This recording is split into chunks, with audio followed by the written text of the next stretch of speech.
Because if you think about a Fiverr seller, they're freelancers, right? So they are entrepreneurs. A lot of them were making like 6 figures or more, sometimes even into the millions off of the platform.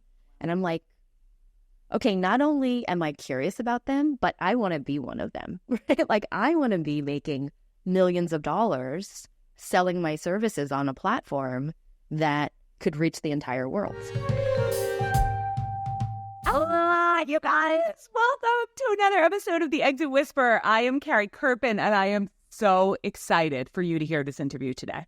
There's so many reasons I'm excited, but today we're talking to Sharon Lee Thony, who sold SLT Consulting to Fiverr. Okay, now Fiverr, as for those of you who don't know, is this platform where freelancers can go on and offer all of their services, like in graphic design or everything basically related to marketing services that you want to offer, you can find on Fiverr. And Fiverr has been really disrupting and aggravating the agency space for a long time. Why?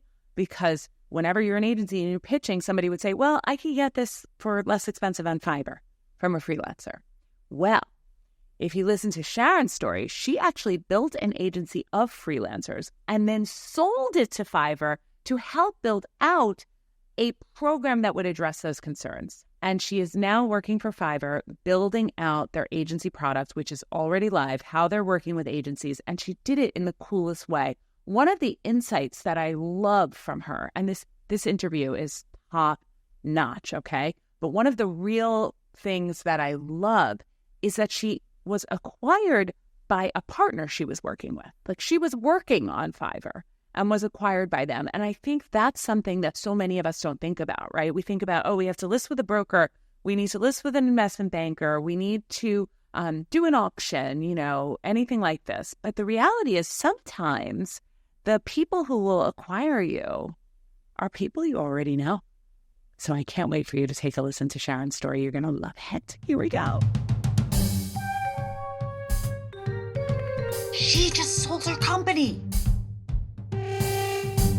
She sat in a room full of men negotiating the biggest deal of her lifetime.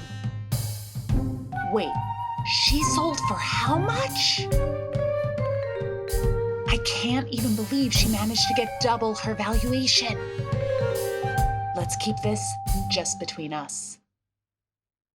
Welcome, Sharon, to the show. Thank you, Carrie. It's so good to be here. I'm so excited to have you because this is a different kind of story. And I remember when we first connected, I was like so excited to hear it because primarily the reason I think it's so interesting, there's so many reasons, but the reason I think it's so interesting is like if I were looking at your business at that time and saying like who would acquire it, Fiverr, who ultimately did, would sort of be like the dream fit.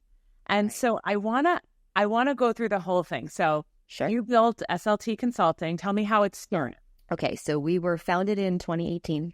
Okay. It started after I had working in marketing for close to like 15, 20 years at the time. So I had a long-standing career doing the things I loved and really honing that skill set. Like we all do, we have these moments where we're like, am I doing enough? Do I really want to be, working a 9-to-5 for the rest of my life? Or do I want to go out there and actually create something for myself? And I've had these moments, we all do, like these moments at like certain junctures of my life. But I think at that moment, it just seemed like there was a lot going on, both personally and professionally. And I had reached a point in my career where I was kind of like, if I were to go any farther, then maybe my next role is CMO at like some big public company. But is that the seat that I really want to fill, right? And it didn't seem like that would make my heart sink in any way. And what I started to learn for myself is that I really enjoyed working with entrepreneurs. I really enjoyed consulting with businesses. I really enjoyed helping businesses to grow. And I was feeling kind of limited because in my in-house roles, I was just doing it for one company at a time, right? Like when you're on the brand side as a marketer, you're just kind of working in that capacity. So there was some stuff there, but then there was also like this dream of, if I'm ever going to become a billionaire, am I going to do it working for another company? Like this moment of like, what are the things, like what are my big, big, big dreams? And how do I establish some of that? So anyway, so some moments like that happened. And my step into that was purely just leaving my 9 to 5 and just working for myself. So what's so interesting about this is I didn't think of it as me starting a business. I thought of it as me sort of becoming my own professional, right? Like, I mean, I knew it was a business, obviously. I was charging money and other things, but it was more about me breaking away and like establishing myself to figure out if I could even do it on my own. And that was kind of the impetus of like, why would this shift happen and what was I really looking to do at the time? So you essentially started and you're like, okay, I'm going to freelance to do this. Like, you didn't think of it as, exactly. Okay. Big question on that first. Yes. Sure. So you had 15 to 20 years experience, right? You at this point in your career, your next step would be CMO. Was it difficult for you to step away from the comforts of corporate, from the salary and the 401k and all of that? And what was the moment or the main thing that pushed past that fear for you? Yeah, such a good question. I was deathly afraid of losing my comfy paycheck that I was making on the 15th and the 30th, direct deposit into my account, 401k, benefits, the whole thing, right? I have many mentors. So I think that's the other thing I want to say. And you probably hear this from other women in the group too, Karen. Yeah. It's so much of this is about having the right people around you to keep pushing you forward. But I have a woman in my network who was always a consultant. Like, she was, way ahead of me in her career, like 20 more years experience than I had. And she actually worked for me in one of my roles as a consultant, and I had offered her a full-time job. And she had said, Sharon, I'm never going back to full-time.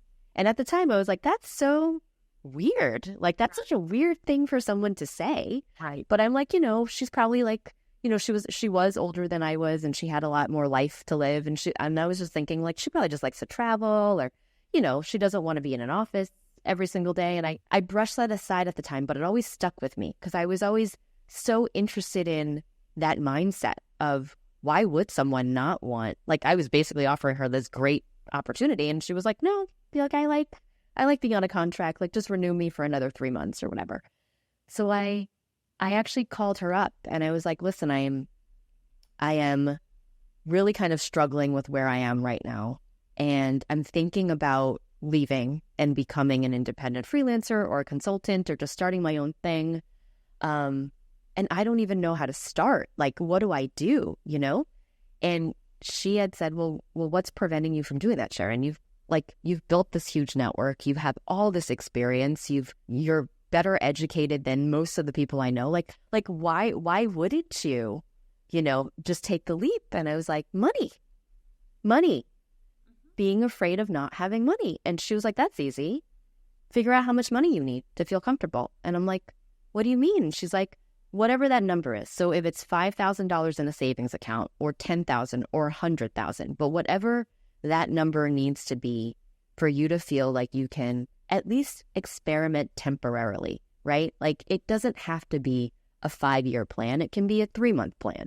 But like, whatever you need for those couple of months, sock that away while you have a full-time job. I earned this out because I also had a husband and kids at the time too, right? So, I mean, I still do have a husband and kids, but it wasn't like just me on my own making a decision for myself, right? So it was like, there were other things involved, like the dog needs dog food and the kids need diapers, the whole thing.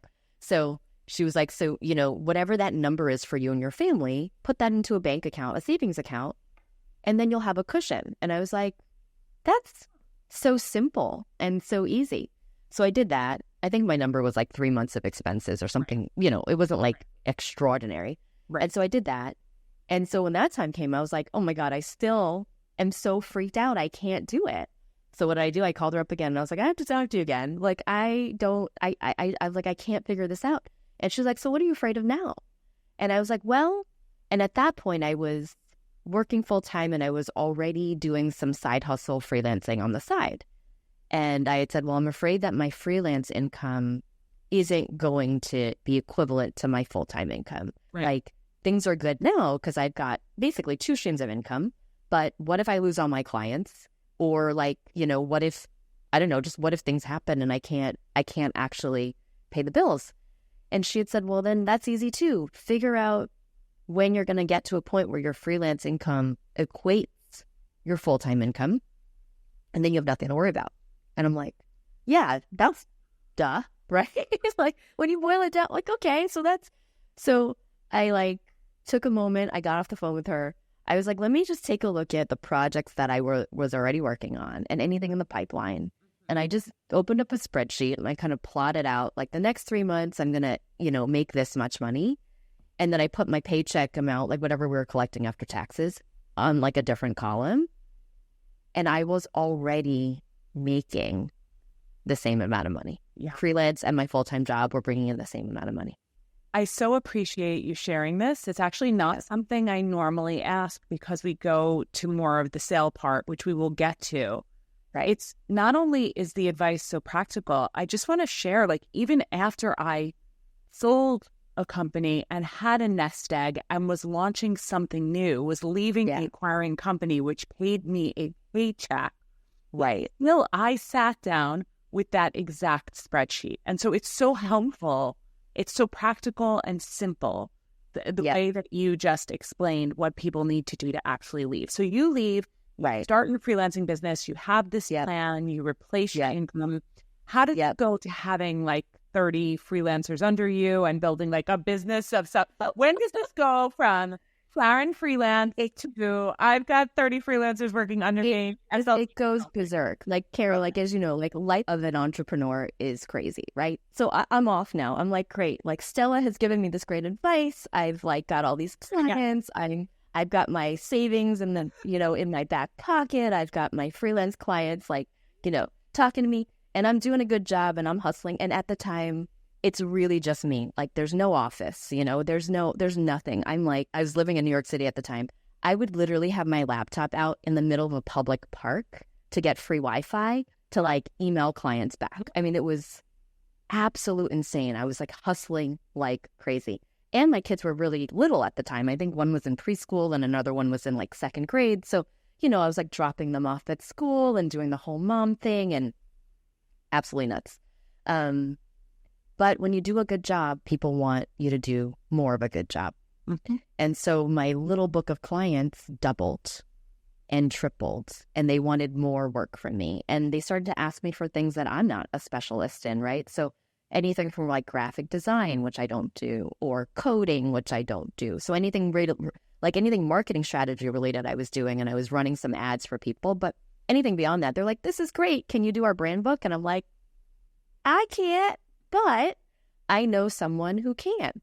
And so I started to gather a network of other freelancers that I had already either worked with before or trusted or came highly recommended.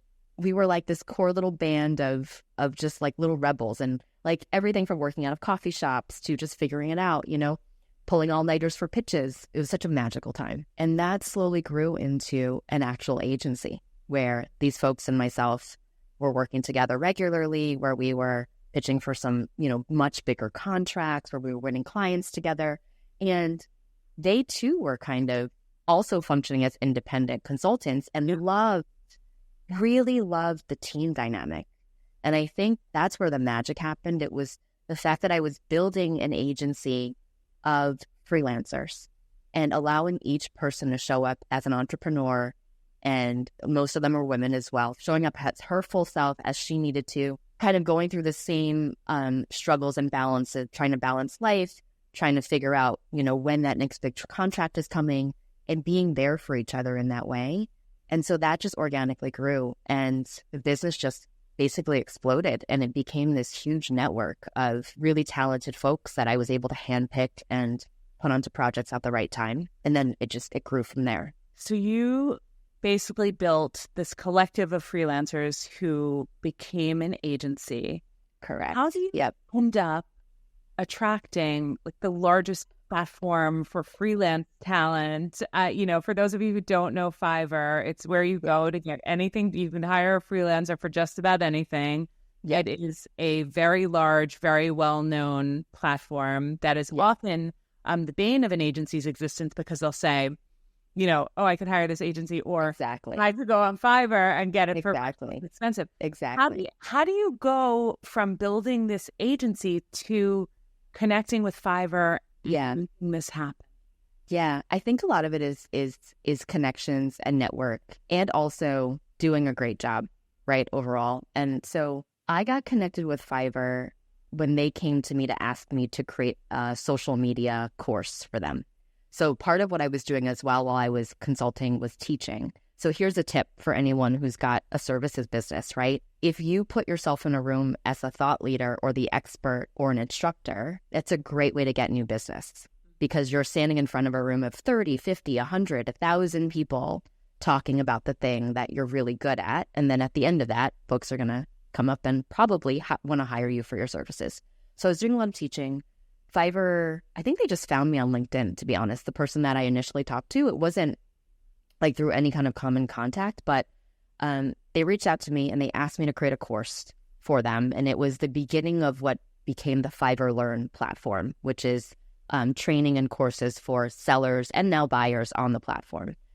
And I didn't know very much about Fiverr. Like, I actually thought I had a lot of misconceptions about how that was a marketplace for really cheap freelancers, right? Like, it was known to be the place where you could get a logo for $5. Yeah. And they had that's kind of when they launched, that was all they were known for. So I was like, why are they coming to me? But also, like, do I want to, like, is this the right thing for me to be doing? You know, like, is this really my audience? Is this where I can really build up a book of business, or kind of, you know, further my personal brand? I started to do some research about Fiverr sellers, because that was going to be the people that enrolled for this course about social media marketing. And I started to learn that all of them are entrepreneurs. Because if you think about a Fiverr seller, they're freelancers, right? So they are entrepreneurs. I started to learn that a lot of them were making like 6 figures or more, sometimes even into the millions off of the platform. And I'm like, okay, not only am I curious about them, but I want to be one of them, right? Like, I want to be making millions of dollars selling my services on a platform that could reach the entire world. And so the platform gave them the presence of Fiverr, and the fact that Fiverr had that brand equity drew people to the platform, which helped them make a lot more money. Wow. Exactly. Yeah. Like, so it's a platform where you're basically getting leads for your business, right? Like, that are highly interested because they're actively seeking your kind of services or your talent. And I'm like, this is great. I would love to, like, at least plug in and create a course for them and at least see how that goes. So I created a course that was like the first one that I had done for them. I think eventually it ended up being like 3 or 4 over the time. But also I started to list my services on Fiverr, because I'm like, hey, I just want to know what it's like, you know, like, to do it, so that I understood the audience a little bit better. And what I learned about that was it gave me so much insight into my target customer, because anyone looking for digital marketing services was coming to Fiverr, and then they would connect with me, right? They would ask me a bunch of questions, or they would request certain services, or they would question how I articulated something. And it gave me market research, basically. Like, I was like, oh, this is interesting. Everyone's asking for, at the time, like, Instagram ads were a really big thing. Everyone's asking for these types of ads, or they're asking for, you know, or the clients that are coming to me are mainly from fashion and beauty industries, or they're looking for this type of strategy, right?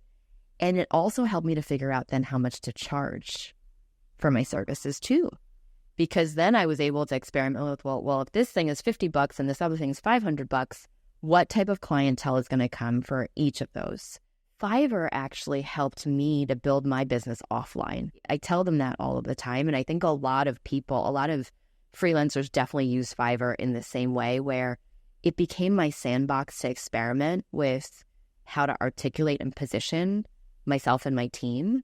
And then we take all of that off of Fiverr, charge 10 times as much for obviously much better, like, much better experience and like more high touch services and stuff. But it was almost like piloting things all of the time. Like an intro, like a feeder product, like they hire you on Fiverr. Yeah, like a little like proof of concept. But how do you go from course and learning to acquisition? How does that happen, Sharon? So, Carrie, when you start to do things and people in corporate start to notice, right? So it's like, here I was, some random gal from New York City who like created a course on Fiverr, was randomly like, hey, okay, maybe I should try this. And like, it's funny because when I think about the story, that's how it always felt. It always felt like, oh, I was just kind of having fun or just kind of playing with things, you know? I do think there's a strategy in my mind somewhere. It's just like, it never plays out the way that you think it would, right? Like I never got onto the platform thinking that Fiverr would even be interested in buying my agency. Right. I got onto the platform because I was like, this could help me to grow my agency. And yeah, like if anything else comes of it, that'd be cool. I started growing my agency on Fiverr. In that process, I became pretty close to my customer service manager, Ron Levy, who is still at Fiverr. We're still good friends. He's amazing. We would have monthly calls. When I first met him, I'm like, I'm going to meet you every month. And he was like, okay, like not everyone does that, but we can. And he became my sounding board. Like literally I'd meet him every month and I'd be like, okay, dude, tell me what's going on with like the types of keywords that people are searching for when it comes to digital marketing services. And he, you know, like he'd be like, okay, this month, like SEO is a really popular service. And I'd be like, thanks, Ron. And immediately I'd go and create an SEO gig so that I could sell it. You know, the next month I'd be like, you know, now what's trending? Well, video production's trending. You know, this new thing called TikTok is happening, like whatever was going on. And like, I'd go and I'd create something else. And he was like, you are really amazing. And I was like, well, I'm just taking the things you're telling me and using this to experiment. So long story short, Ron and I became pretty close in that sense. And I think that I mean, the business results were showing too, because we were starting to grow on Fiverr as well. Right. And he eventually introduced me to some other folks at headquarters. So Fiverr is based in Tel Aviv. And I started having some chats with them, and it became really interesting for them how an independent freelancer working with other freelancers who create an agency, I should say it in that way, was using Fiverr. Right. And there were other things going on at the time that weren't public, but now are. And Fiverr, even like 5 years ago, was thinking through ways that they could appeal to teams and agencies as a way to use the platform. Mm-hmm. And so it was early days. I didn't know any of this, right? And what's funny is I would just get onto these calls and be really honest with them. So I would tell them all of my pain points of why Fiverr was a horrible tool for me at the time and why it didn't work for my team. Yeah. And those things, I think, said back in a way where they realized that strategically it would make a lot of sense to have someone like myself who basically was their core target audience in-house, but also for them to have more insight into how an agency actually operates. Because there's a lot of as you know, when it comes to running a business, there's just so much that you don't really get a handle on until you actually have your hands in it and you're looking at, you know, the day-to-day and stuff. And I think I wasn't in the rooms where this was decided, right? So I don't know at what moment they said, that's the one, or even she's the one. Right. But at some moment, all of that magic happened. It also happened to be 2020, the year of COVID. Yeah. And so digital marketing was the thing. Like everyone needed to know how to get online and how to sell their products online. I was in a space where this was only 2 years in, right? So SLTC started in 2018. This was 2 years later. We were already getting so big. And because the world was changing, I was like, you know, I need to think about this next step for the business. Like, am I going to need investment in the future? Should I bring on a co-founder? How do we expand? What does this look like? What do I want personally? And going back to am I ever going to be a billionaire? Am I ever going to make $1 million? Right? Like those things. When this came across my path, it was like, this is amazing because it's Fiverr was always a company that I had always loved and admired. It was, from an ecosystem DNA perspective, it was perfect. It was, you know, here I was managing a band of freelancers trying to run things to the best of my ability, and a platform that basically served freelancers, and then hearing about some of the future plans, which are now current, but, you know, appealing to agencies and going up market and really focusing on Fiverr being a platform for great talent made me so excited, because I was thinking, I was doing that in an analog way. Right. And here's a way that technology can bring it all together and bring it global and really start to, and from a scale perspective, now serve many other agency owners and or entrepreneurs that are trying to craft teams and create teams and now have everybody be able to work together through this platform. So this is fascinating. So they come to you, you think a few things, I think. It sounds like you won't have to deal with like the paying of the freelancers anymore. You're at a crux and a point where if you're going to grow, you're going to have to invest in the business in some capacity. You see the narrative of being the, future of what these, the agency product could be for Fiverr. You're excited about that opportunity. Yep. That's great. Was there any part of you that questioned it, and how much when they came to you with this, was it just like slam dunk win, or was it a lot of negotiation in the process? Yeah, I think so. I mean, as you heard in the beginning, I'm not one to just leap. Right. Right. I don't take like big risks. It's not like a quick thing. Right. My initial reaction was just pure shock and surprise, because I also wasn't shopping it around, right? It's like I've met many agency owners since then that are looking to sell their agency and like intentionally trying to find a buyer. I was just sitting around doing my job, like, just kind of building this thing and getting real and being excited about it. So my first thought was like, oh my gosh, this can't be real, because Fiverr is this huge public company, and either they think we're a lot bigger than we are, or there's like some catch here. Like there's some catch that I'm not seeing.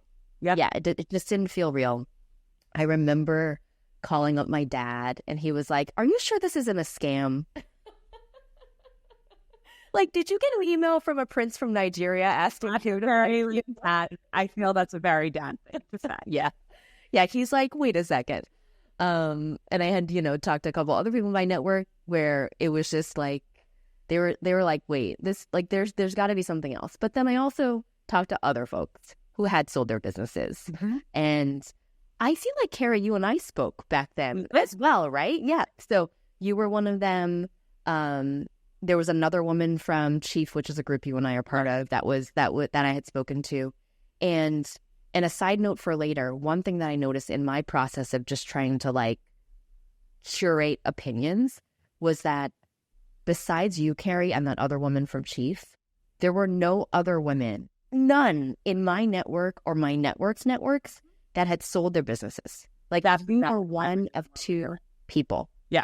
That's exactly what we're doing with the Exit Whisperer, is to get these stories out there. That's exactly what we're doing with the Whisper Group, which is building a collective of exited female founders. But I felt like, who the heck could I go to? I don't know if this offer is good or not. Yeah. I don't know. Yeah. What should I be thinking about? And like, exactly. Your broker or an advisor will tell you, but like, you really want peers to help share experiences to learn, so that you don't make the same mistakes, or that exactly. learn some of the great things that they did, all of it. And I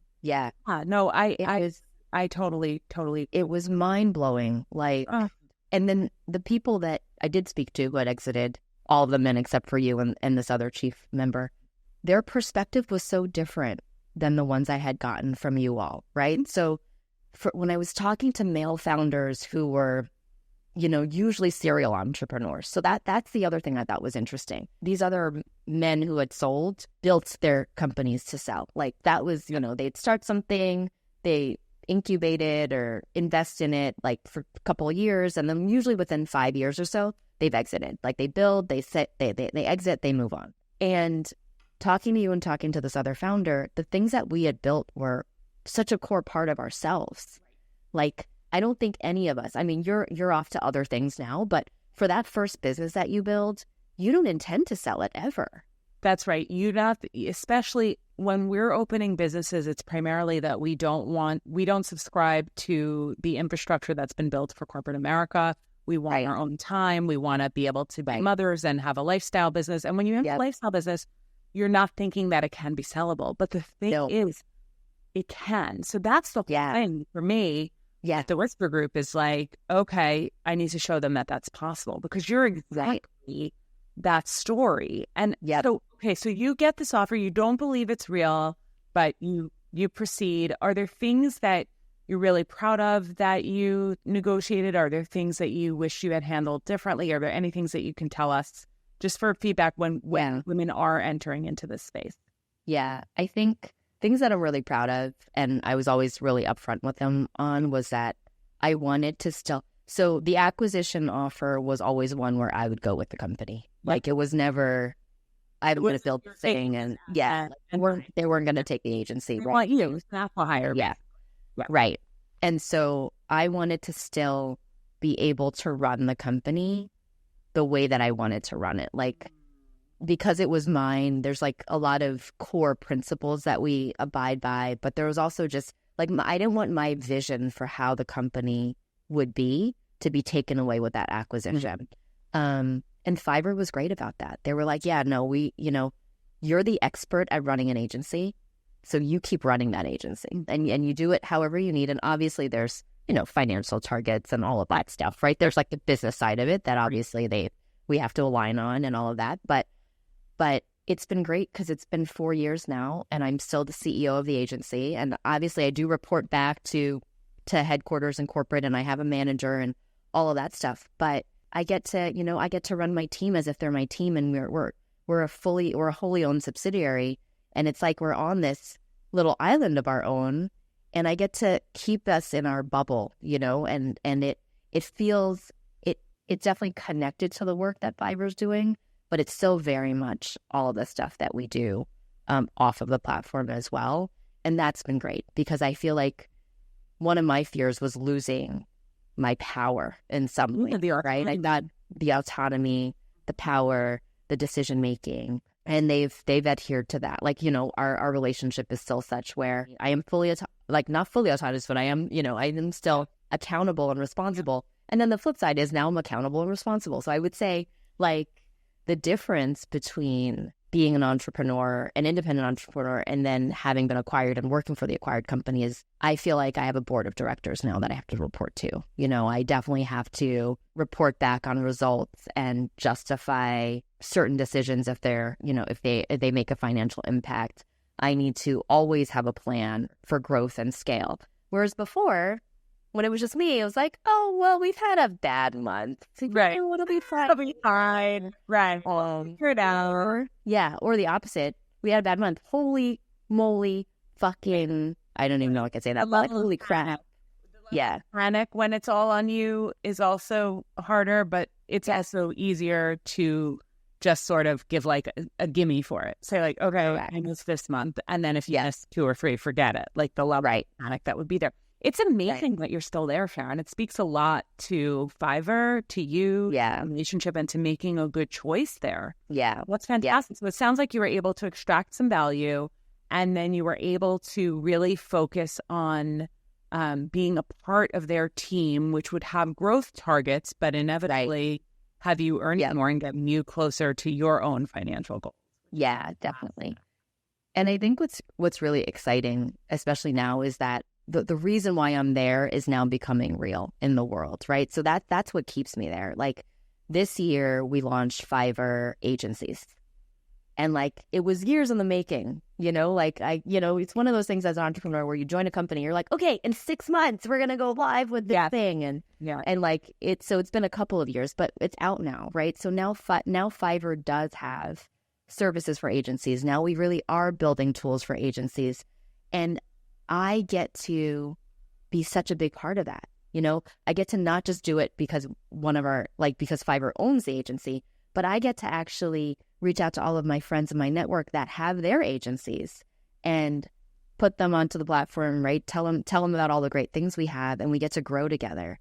And I think that was always my vision for why I wanted to enter this relationship with Fiverr. It was to be able to take what I had done and duplicate it, replicate it, scale it so that there could be many other SLT consulting types of arrangements out there that would be able to empower other business owners to grow and scale and run teams and, be able to find freedom the way that I had. It's just been really wonderful in that way. That was fantastic. Okay, I want to ask one more question. Sure. When you mentioned earlier that the men who you networked with, like basically like started with a plan to exit, versus us who came in like, this is my baby. From our face. Yeah. Okay. If you were starting a new venture, would you think differently about exit planning? And if definitely. Like I can tell you right now, I think having sold my business made me think about business in such a different way. As a marketer, I've always understood how to sell products, right? So it's like whether it's a jar of face cream or, a tracksuit or wherever else, a lipstick. And going through this process of selling my business made me realize that the things that I can sell are so much bigger than something you can buy off of a shelf and can provide so much more value to the world. Because when you create a business and you grow it and to the point where you're creating jobs, you're creating opportunities, you're making a positive impact, you're solving a problem, whatever those things are, and you really drive value for that business, what you can get back is 10, 20, 100 times more than what you put in. And that allows you to then go off and do even bigger things, right? So even though I am working at Fiverr, I am a full-time employee there now, I am still a CEO of this one company, I've started to invest in businesses as an angel, right? I've joined boards as an advisor. I've really started to pump all of that knowledge into other things that are little seeds of things that are growing, because that is like, it's such a privilege, I think, to have been through that whole process and be on the other side to see that that's possible. And I love what you're doing, Carrie, because everyone needs to know that it's actually not that far away from them. That's right. And that it's so possible. Like I just want to be a freelancer and work for myself thing, which so many of us are doing. Like whether you're selling, Mary Kay cosmetics, right? Or whether you are, you've got your own Etsy shop, or whether you have a farm, you're designer, you're right. And exactly, right? A real estate agent. Yep. You are an entrepreneur, or right. And whatever you've created, if you have an LLC that you've registered so you can collect money from someone, you're an entrepreneur. And so therefore that thing that you're creating is worth something. And and someone one day, if you wanted them to, would probably pay you money for it, And it's incredible because it's not something that I knew about before this process. And to your point, after this process, I totally everything differently. Everything. And anytime I come up with a pitch deck, I'm like, here's how you can make it 10 times more valuable. And what I think is really interesting about women that are post-acquisition is that we're so generous with this information. I always want to tell people more. I always want to give more so that they can grow. And this is, probably going to sound discriminatory, but the men that I had spoken to who had been post-exit were generous, but there was definitely a border. There was a boundary to that. It was like they would give me advice up until either sharing exactly maybe how much their exit was. Right. Maybe it was sharing how they met their, advisors or investors. But there was always some kind of cloak involved in that information. And it's not overt, right? It's not like they're like, oh, I can't say that. But you can tell. It's just you can tell. You can tell when that boundary is put up. And I think that's what keeps it keeps people from knowing this. It just keeps it from being public information when it's actually not that it's not difficult. I don't want to downplay it. But it's more achievable than you think. But it's it's not impossible. Exactly. It's more attainable than most people think. I totally agree with you, Sharon. Yes. So grateful that you came on the show and shared your story. And I know we're all grateful for it. It's awesome. Congrats. And congrats on what you're doing with Fiverr. That's great too. But I can't also wait to see what you do in the long term on your path to success. Thank you, Carrie. It's great to be here.